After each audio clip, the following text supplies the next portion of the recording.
Olá, família BVC. Se você está assistindo esse vídeo é porque o nosso teste aqui ele funcionou. O nosso teste deu certo de produzir um videozinho hoje, na tentativa de amenizar um pouquinho dessa situação toda de a gente não poder se encontrar e amenizar um pouco também da saudade que a gente está sentindo um do outro, tá? Eu preciso ser objetivo aqui para o vídeo não ficar longo, para ele não ficar muito comprido, para que todos possam ter acesso. Então eu já vou começar aqui com uma breve oração, aí a gente parte para o texto, tá bom? Vamos orar. Deus, obrigado, Pai. Obrigado. Porque sabemos que o Senhor continua no controle, Deus, nós sabemos que o Senhor continua na direção de todas as coisas, Pai, e sabendo que o Senhor é Deus e que nada escapa ao Teu controle, Senhor, nós queremos colocar a situação de cada irmão da nossa igreja, de cada membro da nossa família diante das Tuas mãos, Pai. Queremos Te rogar por todos os Teus servos, pelos Teus filhos, Senhor, pelas Tuas ovelhas, Pai, que o Senhor continue conduzindo o Teu rebanho, Deus, que o Senhor continue, Deus, protegendo e cuidando de cada um de nós, Pai, mesmo diante dos dias diferentes, atípicos que nós temos vivido, desses dias difíceis, Senhor. Que o Senhor seja ainda o nosso alicerce, Deus, que o Senhor seja o nosso sustentáculo, Pai, a nossa coluna, né? Aquele que nos sustenta, Deus, é o nosso pedido. Pai, te rogamos pela nossa igreja, te rogamos por cada um e te rogamos também por esse tempo que teremos de meditação na Tua palavra. Senhor, abençoa e que o Senhor fale ao nosso coração, Pai. É o nosso pedido, a nossa oração, em nome de Cristo Jesus, Senhor. Amém, Deus. Vamos lá, gente. Saudade grande de vocês.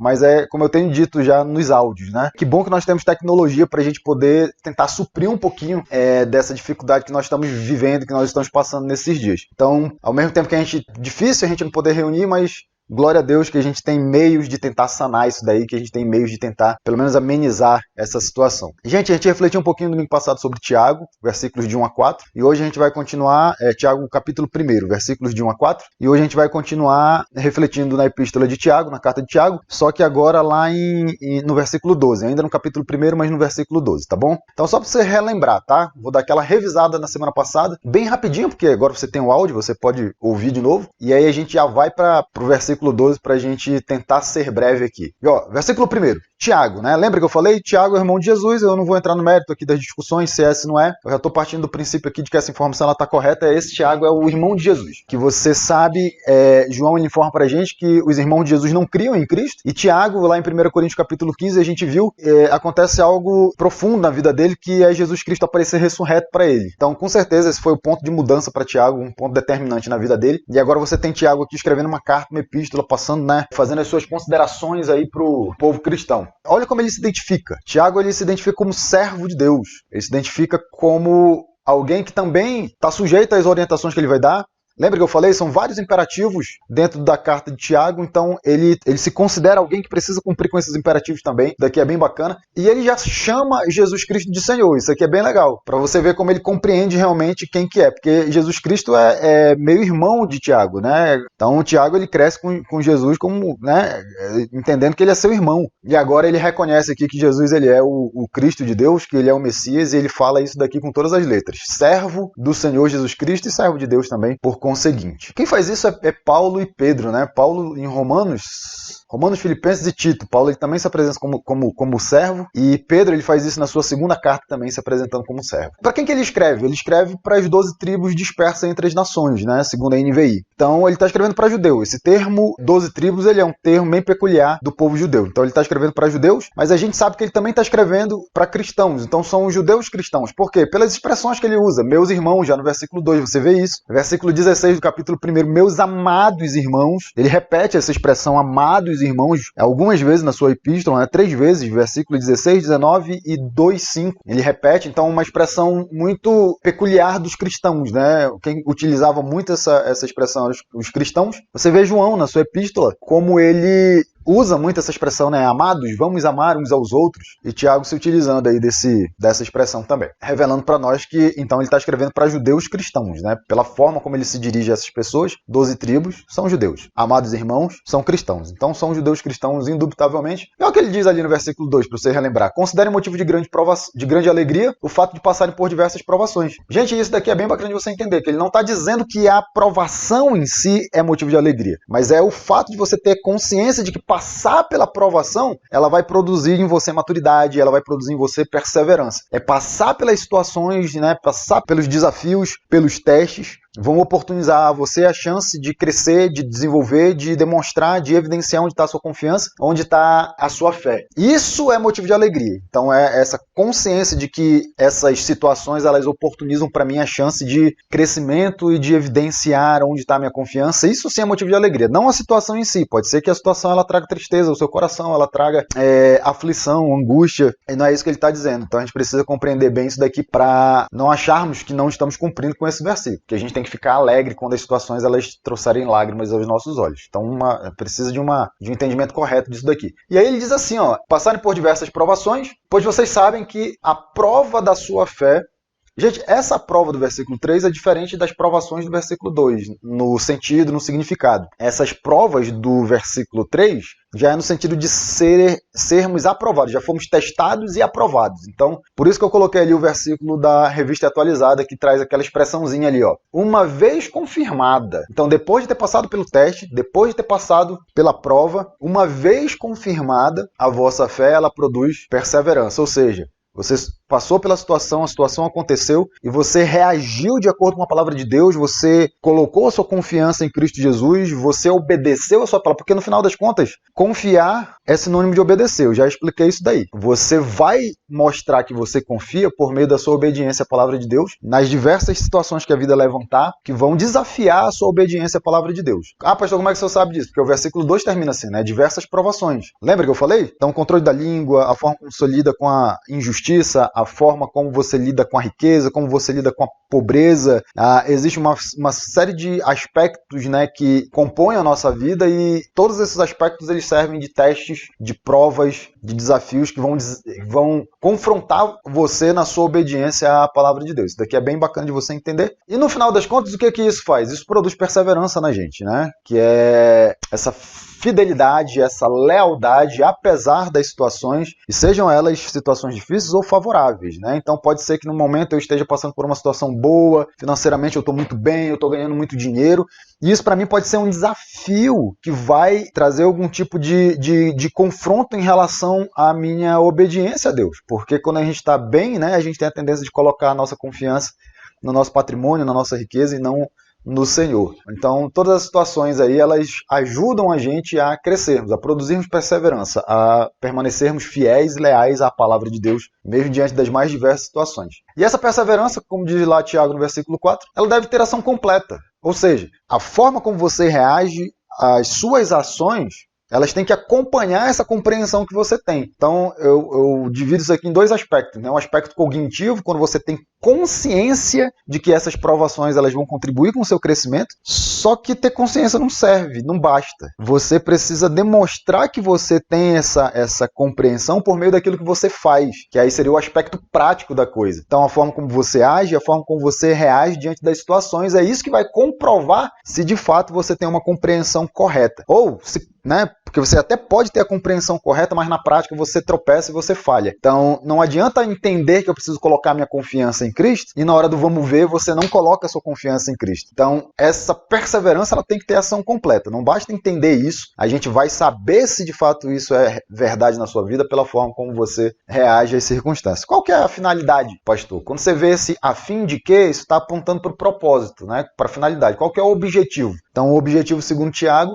é que os seus irmãos sejam maduros e íntegros, que todos nós sejamos maduros e íntegros, inteiros, tá? E eu expliquei que não é inteiro no sentido de que você vai alcançar a perfeição aqui nessa vida, nessa terra. É inteiros e íntegros no sentido de que você tem sempre que trazer os dois aspectos interligados um ao outro. O aspecto cognitivo, ele tem sempre que vir acompanhado do aspecto prático. O que vai realmente mostrar se você confia em Deus ou não são as evidências por meio do seu estilo de vida, da sua conduta e do seu procedimento. De novo, tem muita gente que até entende que o certo e o correto é confiar em Cristo, mas não adianta só entender. Eu vou saber se você de fato confia na hora do vamos ver.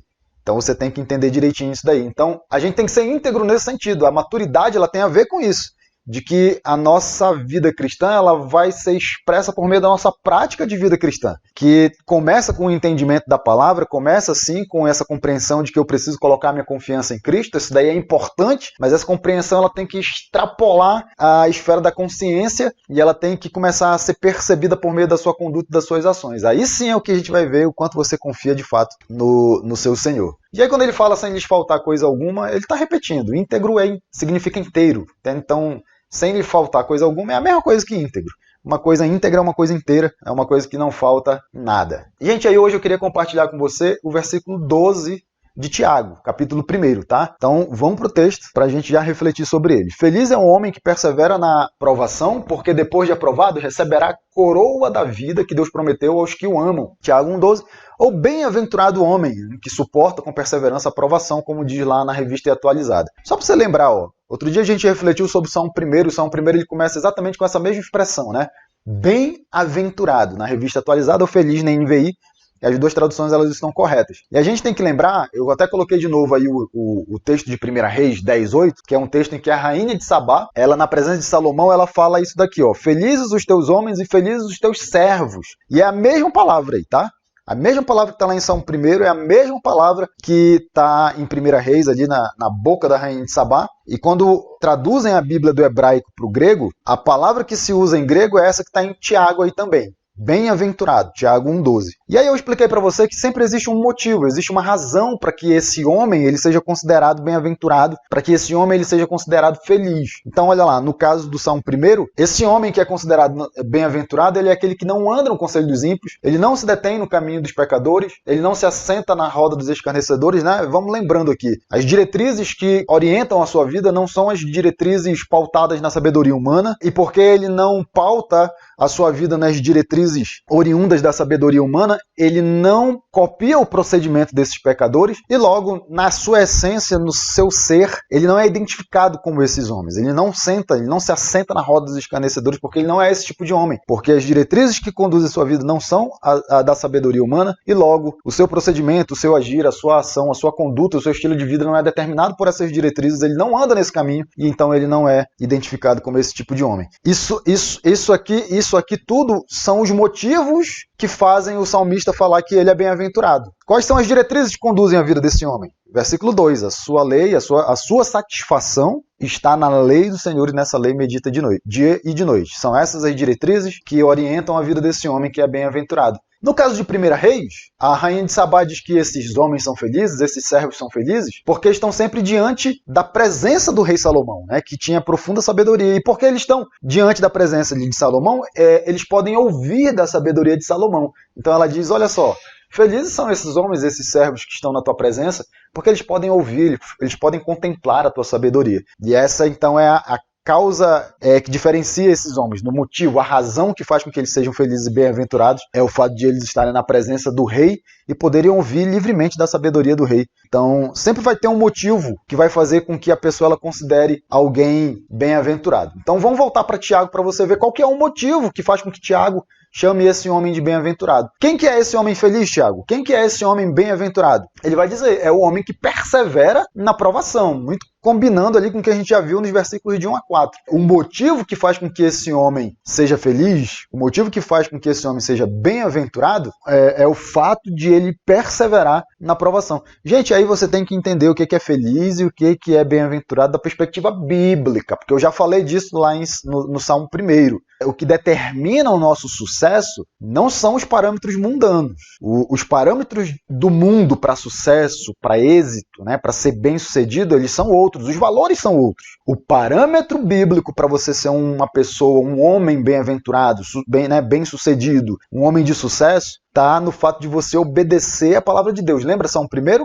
A sua satisfação está na lei do Senhor e nessa lei medita de dia e de noite. E agora aqui, Tiago, ele está falando parecido, só que ele usa a palavra perseverança, que é a marca, é uma das marcas essenciais do cristão genuíno. Aquele cristão que permanece fiel, que permanece leal, ou seja, que obedece à palavra de Deus, independentemente do tipo de situação que sobrevém na sua vida. Esse é o parâmetro de sucesso, segundo a palavra de Deus, segundo a Bíblia. Então, falhar na sua obediência a Deus é um insucesso. E na cabeça de Tiago, ele chama isso de perseverança.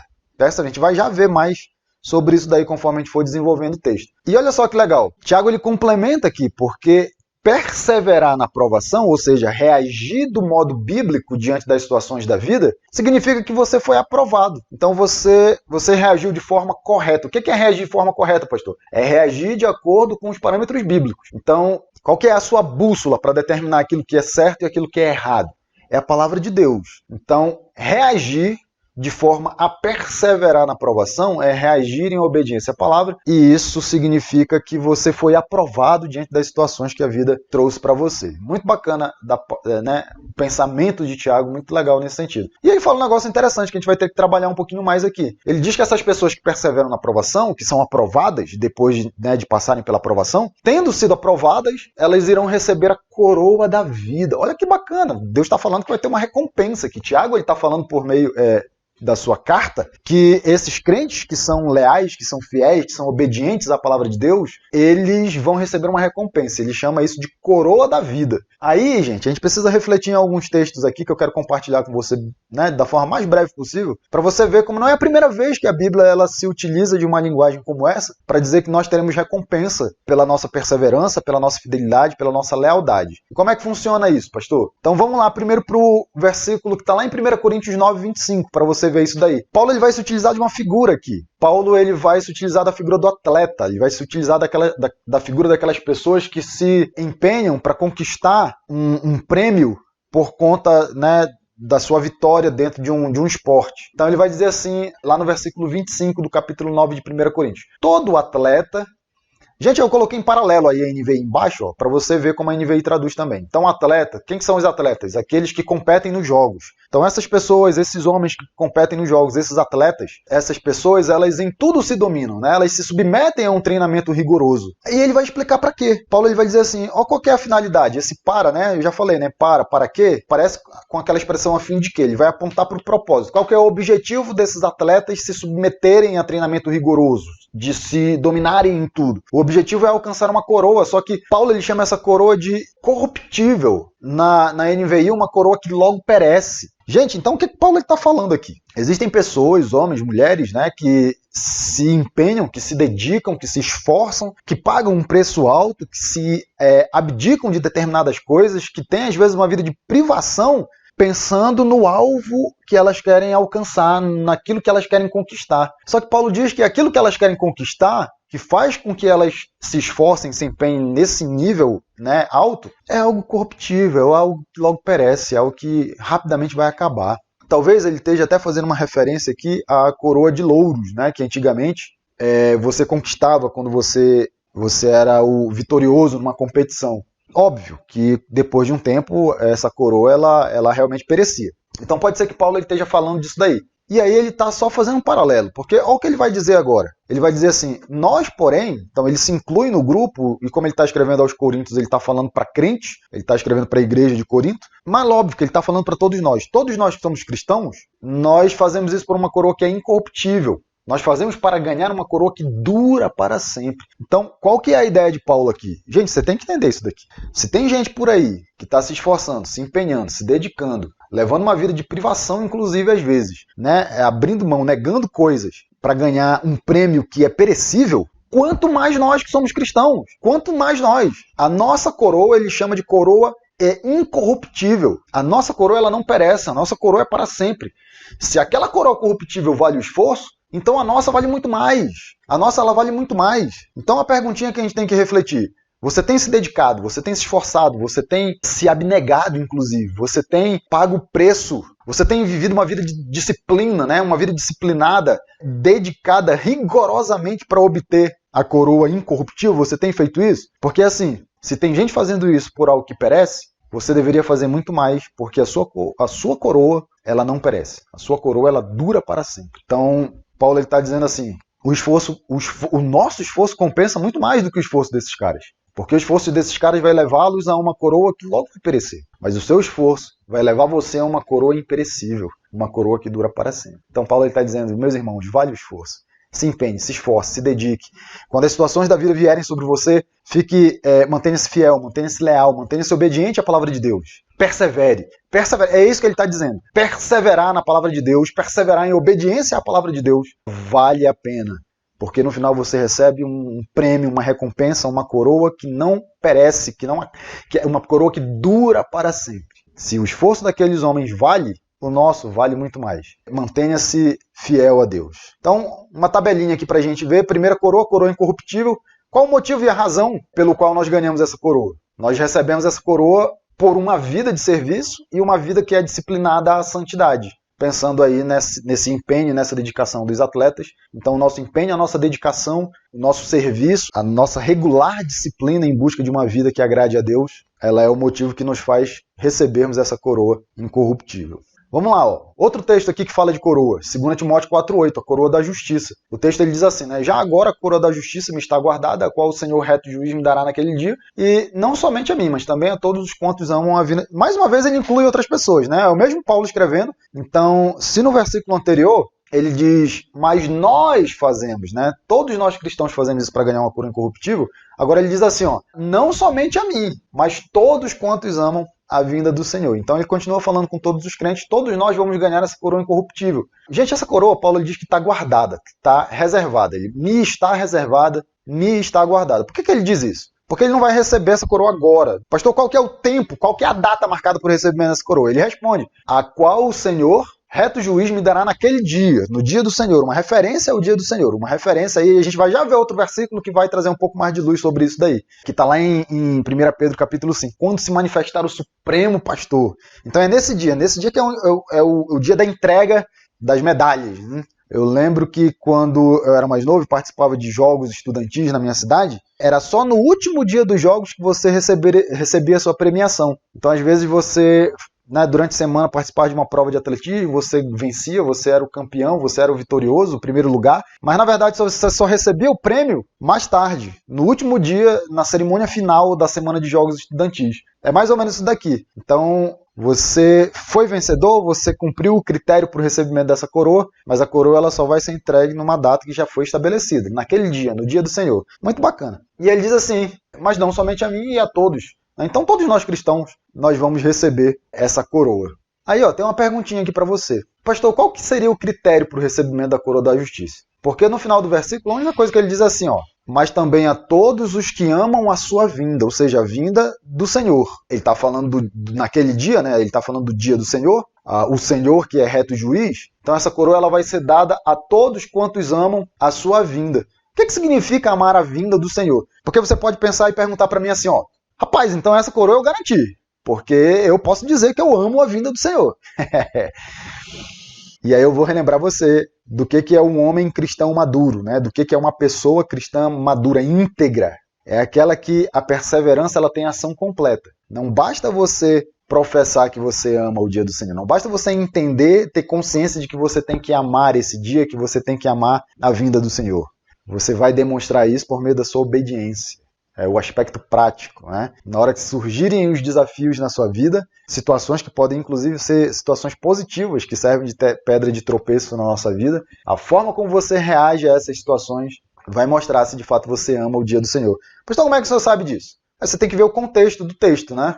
Ele fala assim, agora me está reservada a coroa da justiça. Por que agora? Porque ele cumpre com um critério. Qual que é o critério? Olha o que ele diz no versículo 7. Combati o bom combate, terminei a corrida, guardei a fé. Gente, Paulo está falando com outras palavras de perseverança. O que é perseverança? Eu me manter fiel, eu me manter leal, eu me manter obediente à palavra de Deus em todo e qualquer tipo de situação que sobrevier sobre a minha vida, até o dia derradeiro da minha vida, até o dia final. Ou seja, nas palavras de Paulo, é combater o bom combate, terminar a corrida, completar a carreira, como ele fala na revista atualizada, né? Guardar a fé. Ele fala que ele já fez isso. Eu combati o bom combate, eu terminei a corrida, eu completei a carreira. Então agora que eu preenchi o critério, me está reservada a coroa da justiça. Então eu já estou apto a receber a coroa da justiça, embora ela só será me entregue numa outra data. Então é nesse sentido, tá? É como se você tivesse prometido, não tem aquelas promessas antigas? Antigamente a gente prometia, né? Na minha época era assim. Antigamente você dizia para o seu filho assim, se você passar direto de ano, ou se você manter uma média mínima, média 8, né? Se a sua média for no mínimo 8 em todas as disciplinas, a média final, você vai ganhar uma bicicleta no final do ano. Hoje é celular, né? Você vai ganhar um celular no final do ano. Então, quando o menino chega com o boletim em casa e ele cumpriu com com a parte dele do acordo, ele não vai receber a bicicleta no dia que ele traz o boletim. No dia que ele traz o boletim, é a comprovação de que ele cumpriu o critério. Então, Paulo ele diz, eu combati o bom combate, eu terminei a carreira. Eu consegui, papai, tirar no mínimo 8 em todas as disciplinas na média final. Então, agora lhe está reservada aquela bicicleta ou aquele celular que eu prometi para você. Quando que você vai ganhar isso? Eu falei no final do ano. Então, eu tenho até dia 31 de dezembro para cumprir com a minha palavra. Então, Paulo está dizendo que ele cumpriu o critério e, por isso, agora lhe está reservada a coroa da justiça. É o finalzinho do versículo 8, para a gente ir para o 9 e 10, para você entender um negócio bem legal que tem aqui. Mas também a todos os que amam a sua vinda. Olha que contraste interessante que tem aqui. Porque quem são essas pessoas que amam a vinda do Senhor? São aqueles que combatem um bom combate. São aqueles que completam a carreira. São aqueles que terminam a sua corrida. São aqueles que perseveram. E perseverar necessariamente tem que ser até o fim. A gente vai já ver isso num outro versículo em Apocalipse. Que ele vai dizer ser fiel até a morte. Mas olha o contraste que tem aqui, porque Paulo ele diz assim para Timóteo, ele está escrevendo para Timóteo, né? Então, Timóteo, procure vir logo ao meu encontro, pois Demas, amando este mundo, abandonou-me e foi para Tessalônica. Gente, tem um contraste gritante aqui, porque se no versículo 7, Paulo é o homem que completa a sua carreira, Paulo é o homem que termina a sua corrida, ele é o homem que combate o bom combate. No versículo 10, você tem um homem que não completa a sua carreira, você tem um homem que não completa a sua corrida, que não termina a sua corrida, que não combate o bom combate. Os homens que combatem o bom combate e terminam a sua carreira são aqueles que amam a vinda do Senhor. Mas os homens que não completam a sua carreira são aqueles que amam outras coisas acima do Senhor. Como é que a gente sabe disso? Versículo 10. Demas, amando este mundo. Olha o contraste gritante. Eu completei a carreira, eu concluí a minha corrida, eu combati o bom combate. Eu amo a vinda do Senhor. Versículo 10. Demas, amando este mundo, abandonou a carreira, abandonou o bom combate. Não perseverou até o final. E um contraste menor que tem aqui entre Timóteo e Demas, né? Timóteo ele vai ao encontro de Paulo. Olha o versículo 9. Procure vir logo ao meu encontro. Enquanto Demas ele se afasta de Paulo, né? Então, a postura de um homem que permanece fiel, leal, no cumprimento da sua carreira, da sua corrida, e a postura de um homem que ama outras coisas acima do seu amor a Deus, acima do seu amor à vinda do Senhor. Então, coroa da justiça, 2 Timóteo 4:8. Pergunta para a gente refletir. Você está disposto a comprovar o seu amor pelo dia da vinda do Senhor, combatendo o bom combate até o fim? Perseverando até o dia final? Essa é uma pergunta que você precisa refletir. E aí a nossa tabelinha vai crescendo. A Bíblia ela fala de coroa incorruptível, ela fala de coroa da justiça. E a coroa da justiça, qual que é o motivo pelo qual nós recebemos a coroa da justiça? Por amar a vinda do Senhor, ou seja, combater o bom combate, completar a corrida, ou seja, perseverar até o fim. Vamos lá, outro versículo para a gente continuar trabalhando esse aspecto. Coroa da glória, olha que legal. Está lá em 1 Pedro 5,4. Logo que o Supremo Pastor se manifestar, recebereis a imarcessível coroa da glória, diz Pedro. Gente, qual que é o contexto desse versículo? Para a gente saber quem que vai receber essa coroa da glória. O contexto está aqui nos versículos 1 a 3. Ele faz um rogo, ele faz um apelo. E para quem que é esse apelo? Aos presbíteros que há entre vós. E eu faço esse apelo na condição de presbítero junto com esses outros presbíteros. Eu que sou testemunho do sofrimento de Cristo e eu que sou coparticipante da glória que há de ser revelada. Qual que é o apelo, Pedro? Qual que é esse rogo? Qual que é esse pedido que você está fazendo? Presbíteros, pastores, pastoreai o rebanho de Deus que há entre vós. Esse é o rogo, esse é o apelo. É isso que Pedro está pedindo aqui para nós. Para nós quem? Para os pastores. Então, você já sabe com quem que ele está falando. Gente, ele vai fazer um negócio muito legal agora aqui, que ele vai dizer como é que esses pastores têm que pastorear o rebanho do Senhor. Então, ele vai dar uma orientação que ela está sempre estruturada com uma frase na negativa acompanhada de uma instrução de estrutura positiva. Uma instrução de estrutura negativa acompanhada de uma instrução de estrutura positiva. Olha lá. Então, estrutura negativa. Pastoreai não por constrangimento, não por obrigação, mas espontaneamente, de livre vontade, como Deus quer. Então, estrutura negativa, não por obrigação. Então, como, Pedro? Espontaneamente, de livre vontade. Isso é aquilo que a gente já viu lá em 1 Timóteo, não sei se você vai lembrar. Aquele que deseja o episcopado, ele deseja uma nobre função. Uma nobre função ele almeja. Então essa coisa de você querer realmente ser um bispo, ela está muito forte dentro do seu coração. Ela vai falar muito alto, né? Aqueles que são pastores via de regra, eles passam por essa experiência. Esse desejo, ele fala muito forte dentro do coração. Então você não faz porque Deus me chamou e eu não tenho outra saída, eu tenho que obedecer. Você faz porque, na verdade, como é que Deus chama? Colocando em você um desejo muito grande dentro do coração, em que você não vai encontrar satisfação em mais nada na vida, a não ser fazendo e desenvolvendo esse tipo de atividade, de trabalho, de ministério. Então, outra orientação que Pedro dá para os pastores: pastoreai o rebanho de Deus não por sorte da ganância, mas de boa vontade. Ou seja, com o desejo de servir. Você não vai fazer isso por ganância, né? Para tirar proveito, como de fato muitos líderes religiosos na época de Cristo faziam, e como de fato Pedro, quando ele escreve isso daqui, ele percebe que tem muita gente se infiltrando dentro dessas igrejas, dessas congregações, dessas reuniões, dessas assembleias, com o intuito de tirar proveito. E Pedro está dizendo, não. Por sorte da ganância, não. Com o desejo de servir. É assim que você tem que pastorear, é assim que você tem que cuidar. E nem como dominadores, mas tornando-vos modelos do rebanho. Então, você não pode aproveitar da situação de que existe um grupo que foi confiado a você para tirar vantagem desse grupo. Você não é dominador desse grupo. Na verdade, você é um servo desse grupo. Então, você precisa servir de modelo, você precisa servir de padrão, você precisa servir de exemplo para esse grupo. É assim que ele quer que os pastores pastoreiem. E aí ele fala no versículo 4 isso daí. Ora, logo que o Supremo Pastor se manifestar, recebereis imarcessível coroa da glória. Então, pastores, você que fez bem o seu trabalho, ele está dizendo isso daqui, quando o Supremo Pastor, quando Jesus Cristo se manifestar, ele vai entregar uma recompensa para você. E essa recompensa é a coroa da glória. Pastor, o que é a coroa da glória? Eu não sei. Eu sei que ela tem uma característica, como Pedro ele coloca aqui. Ela é imperecível, ela é imarcessível. Muito parecido com a coroa incorruptível lá de Paulo em 1 Coríntios. Só que aqui ele fala imperecível. A coroa da glória ela também é uma coroa que tem como característica essa coisa de durar para sempre, né? Uma coisa que não perece. E aí eu não sei o que é. Para o povo que é da minha igreja, que vai entender a brincadeira, tá? Vale a pena aturar todo o trabalho que vocês me dão aí, tá vendo? No final eu vou ganhar uma coroa de glória. Eu não sei muito bem o que é isso, não. Mas brincadeiras à parte, fica a reflexão aqui para aqueles que são pastores. A perguntinha qual que é para a gente refletir? Será que todos os pastores têm pastoreado o rebanho do Senhor conforme a vontade de Deus, a fim de receberem a imperecível coroa da glória? Gente, você tem aqui um princípio que ele é assim dantesco, né? Ele é gigantesco, porque olha só a lógica da palavra de Deus. 1 Pedro. Você precisa ser muito tolo, você precisa ser muito estúpido como pastor para trocar aquilo que é imperecível pelas riquezas, pelos prazeres, pelo poder que esse mundo ele pode oferecer para você. Porque qualquer coisa que esse mundo ofereça para uma pessoa, ela vai sempre ser algo perecível. Ela vai ser sempre algo que vai, como Jesus ele utiliza essas palavras, né? São coisas que a traça e a ferrugem vão destruir.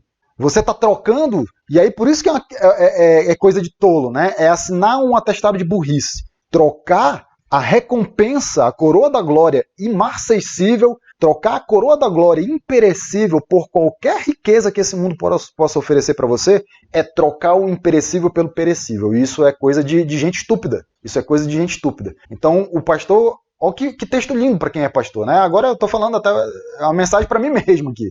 Cara, que coisa sensacional você saber que o seu trabalho não é em vão, que você vai receber uma recompensa de Deus e que você pode e deve sim permanecer fiel e leal, obediente à sua palavra, porque não existe recompensa que esse mundo possa oferecer para você que se compare à recompensa que Deus vai oferecer para você no final. Não troque o imperecível pelo perecível. Isso aí é uma tremenda idiotice, né? Aí eu estou falando já um pouco mais pesado porque estou falando para mim mesmo, tá? Estou falando para mim mesmo na condição de pastor. Que eu traga sempre esse texto no coração para lembrar que a recompensa que Deus nos dá, ela é incomparável com qualquer coisa que esse mundo possa nos oferecer. A nossa fidelidade e a nossa lealdade a Deus, ela não está à venda. Tudo bem? Então, mais uma coroa para a nossa tabela. Coroa incorruptível, coroa da justiça e agora coroa da glória. Qual que é o motivo pelo qual nós recebemos essa coroa? Por pastorear bem o rebanho, por pastorearmos fielmente o rebanho de Deus,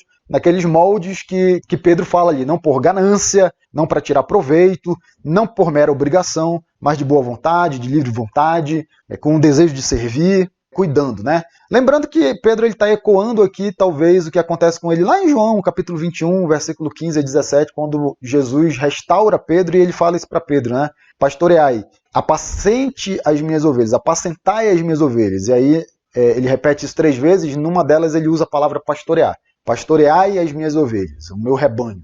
E Pedro com certeza está ecoando esse princípio aqui. Gente, um último texto para a gente refletir. É muito parecido com Tiago 1,12, que está lá em Apocalipse 2,10. Você tem bem no comecinho de Apocalipse algumas cartas que são escritas a 7 igrejas. Essa carta, esse texto aí do capítulo 2, versículo 10, eu acho que é a segunda carta já, que está aqui no versículo 8, ó, ao anjo da igreja em Esmirna. Então, para a igreja de Esmirna, foi escrita uma carta que no versículo 10 diz esse texto que está aí para a gente, projetado. Não tema as coisas que tem de sofrer, eis que o diabo está para lançar em prisão alguns dentre vós.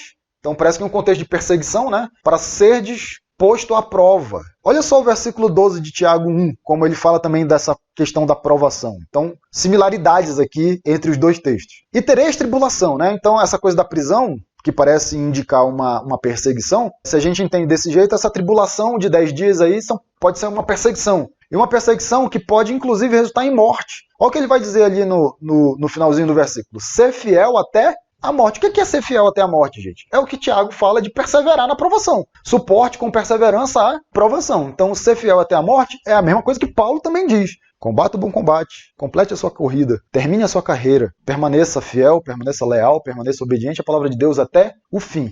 E nesse caso aqui, não é que vão morrer de velhice, não. Porque se há uma perseguição aqui, ele está falando de uma situação, um desafio, um teste, que inclusive pode resultar em morte. E o contraste maravilhoso que tem aqui, porque ele diz assim, se você, inclusive, estiver disposto a morrer para evidenciar a sua confiança em Cristo, a sua fidelidade em Cristo, você vai receber a coroa da vida. Olha que coisa interessante, né?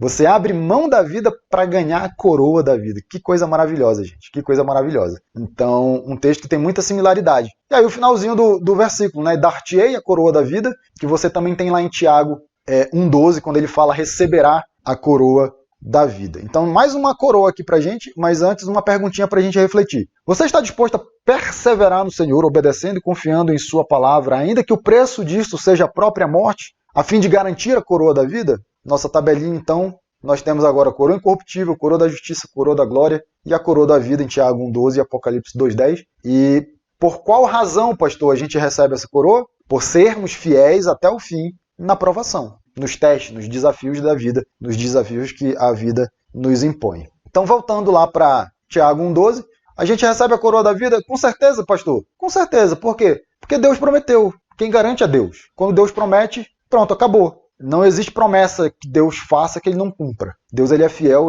Deus ele é pleno no cumprimento da sua palavra. Então, se ele prometeu, você pode ficar tranquilo. Se Deus prometeu, ele é fiel e ele é cumpridor da sua palavra. Ainda que isso resulte em morte para você, você vai receber a coroa da vida. Para quem que é essa coroa da vida? Para quem que ele fez essa promessa, pastor? Ele prometeu aos que o amam. Gente, aí você já viu, os que o amam é sinônimo daqueles que amam a vinda do Senhor. Ou seja, quem são esses que amam a Deus? Quem são esses que amam o dia da vinda do Senhor? Aqueles que combatem um bom combate, aqueles que completam a carreira, aqueles que são fiéis até o fim. Ou seja, aqueles que perseveram no dia da provação, aqueles que obedecem à palavra de Deus, mesmo que testes desafiem você a não fazer, a não obedecer. Você continua fiel, você continua leal, mesmo diante desses testes. Esses são os que amam a Deus. De onde que o Senhor tirou isso, pastor? Isso está aqui, ó. Você já viu esse versículo, João 14,15. Depois do versículo 21, 23 e 24 vai falar parecido. Jesus ele diz assim, ó, se vocês me amam, obedecerão aos meus mandamentos. Então, perseverar no Senhor é permanecer fiel, é permanecer leal, é permanecer obediente à palavra de Deus até o fim. É ser fiel até o fim. Bom termômetro, né? Para a gente saber se nós realmente confiamos ou não em Deus. Olha só, sua obediência à palavra de Deus é um ótimo termômetro para aferir o seu amor a Deus e sua perseverança no Senhor. Então, Tiago, ele ensina pra gente o seguinte esquema. Maneiras como um crente ele reage aos testes. Gente, aí uma ressalva aqui, tá? Todo esse material, tudo que eu tô falando aqui, ele tá muito baseado num material do professor Marcelo Dias, numa aula do professor Marcelo Dias da Epístola de Tiago. Inclusive, essa tabelinha que eu vou apresentar agora, eu tirei de lá. E o professor Marcelo Dias, ele apresenta pra gente esse esquema aqui, ó. Provações que desafiam a obediência do crente a Deus. Como é que você reage a essas provações que desafiam a sua obediência? Você pode reagir, ó, obedecendo a palavra de Deus ou desobedecendo a palavra de Deus. Certo é que a sua reação a essas provações, a esses desafios, elas vão demonstrar e vão determinar, mas elas vão demonstrar primeiro a qualidade da sua fé, em que nível de maturidade ou imaturidade você está. Lembre que Tiago ele fala de diversas provações, ou seja, pode ser que em determinadas áreas da vida você tenha já uma postura mais madura, né? Você já está mais casca grossa naquele assunto. Pode ser que em outro assunto você ainda seja imaturo. E aí que está a beleza da vida cristã, gente. Isso daqui que é muito legal. Desse processo de crescimento e de maturidade. Porque como a vida ela me permite várias situações, são vários aspectos da vida, né? São várias facetas da vida, eu posso já estar mais desenvolvido em determinada área e menos desenvolvido em outra área. Então, essas áreas em que eu estou menos desenvolvido, são situações que vão se apresentar na minha vida que eu vou ter a oportunidade de crescer, de desenvolver o meu caráter, de moldar o meu caráter segundo o modelo de Cristo, lá Romanos 8, a oportunidade que eu vou ter de evidenciar onde está a minha confiança, onde está a minha fé, se ela está realmente em Cristo Jesus. E elas vão determinar, a sua reação, ela vai determinar. Ela vai determinar o quê, pastor? Aquilo que você vai receber. Se crescimento espiritual, se recompensa, galardão, se coroas, se bons frutos ou se disciplina de Deus, né? Disciplina no sentido de Deus reorientar você, recolocar você na trilha correta, que é a trilha da obediência à palavra de Deus, e ele vai usar as situações da vida para isso acontecer. Então você tem que ter bem consciência disso. Então tá aqui um esqueminha bem legal da Epístola de Tiago para você.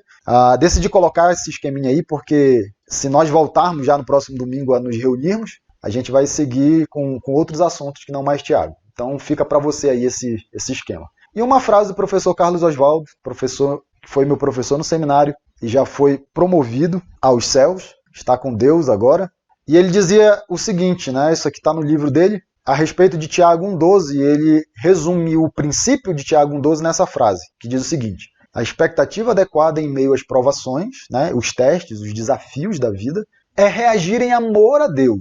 O que é reagir em amor a Deus? Combater o bom combate, completar a carreira, terminar a corrida, ser fiel até a morte, ou seja, perseverar até o fim. Então, reagir em amor a Deus é perseverar. A expectativa adequada em meio às provações é reagir em amor a Deus. Aqueles que amam obedecem aos meus mandamentos. Então, reagir em amor a Deus é obedecer a sua palavra, mesmo diante dos testes que desafiam essa obediência. A expectativa adequada em meio às provações é reagir em amor a Deus, de modo a receber a sua recompensa. No caso de Tiago 1,12, a coroa da vida. E eu não quero menos para você que pertence à família IBVC, eu não quero menos do que isso para você que faz parte do nosso rebanho. Que você aproveite as oportunidades que esses testes, esses desafios, eles dão para nós, de nós evidenciarmos onde está a nossa confiança por meio da nossa obediência à palavra de Deus. E com isso, nós receberemos a recompensa do Senhor. No dia marcado, já tem data, o dia da premiação ela já está marcada, é no dia do Senhor, quando se manifestar o Supremo Pastor. Meus irmãos, vale a pena ser fiel, vale a pena ser leal à palavra de Deus. Não troque aquilo que é imperecível, incorruptível, por coisas corruptíveis e perecíveis que esse mundo ele pode oferecer para você. Isso é coisa de tolo, não é coisa de cristão sábio. E eu quero que você chegue nesse nível, que você chegue nesse patamar de compreensão. Gente, morrendo de saudade mais uma vez de todos. Que Deus continue abençoando a cada um de nós. Eu vou fazer uma breve oração e com isso a gente termina o nosso tempo por hoje. Deus, obrigado, Pai, pela Tua palavra. Obrigado pelas lições importantes que a gente pode extrair da Tua palavra, Deus. E que a gente siga firme, fiéis, né? Que sigamos fiéis, leais, obedientes à Tua palavra, Deus, demonstrando que nós somos perseverantes. Que diante das situações da vida, Pai, nós seguimos firmes em completar a nossa carreira, em terminar a nossa corrida. Seguimos firmes, Deus, em combater o nosso bom combate, Pai. Que não existam outras coisas desse mundo que conquistem o nosso coração, onde nós coloquemos o nosso amor. Que o nosso amor ele seja prioritariamente amor a Ti, Pai. Que o nosso coração esteja prioritariamente, Deus, Te colocando como o Senhor de todas as coisas, Pai. E nós saberemos disso. A Tua palavra ela diz que nós vamos evidenciar e expressar isso por meio da nossa perseverança, da nossa prática de vida cristã, Pai. E eu quero que nesse momento, né, que é um momento turbulento, os nossos irmãos em Cristo da Igreja Batista Vida em Cristo e todos os demais irmãos em Cristo, eles possam aproveitar essa oportunidade, essas situações, esses testes que a vida tem nos imposto agora, para expressarmos a nossa confiança, para demonstrarmos a nossa confiança em Cristo, para crescermos em perseverança e maturidade, para reagirmos de forma obediente à palavra do Senhor. Eu não quero menos do que isso para a minha igreja e para todos os meus irmãos em Cristo, e essa é a minha oração por cada um deles. Faz a tua vontade, Deus, é o meu desejo, o meu pedido, em nome de Cristo Jesus. Pai. Amém. Meus irmãos, que Deus a todos abençoe. Até um próximo vídeo, um próximo áudio, ou de repente é o próximo culto. A gente não sabe aí o que os próximos dias nos reservam. A verdade é que nós estamos com muita saudade e esperamos vê-los em breve. Deus abençoe a todos. Amém.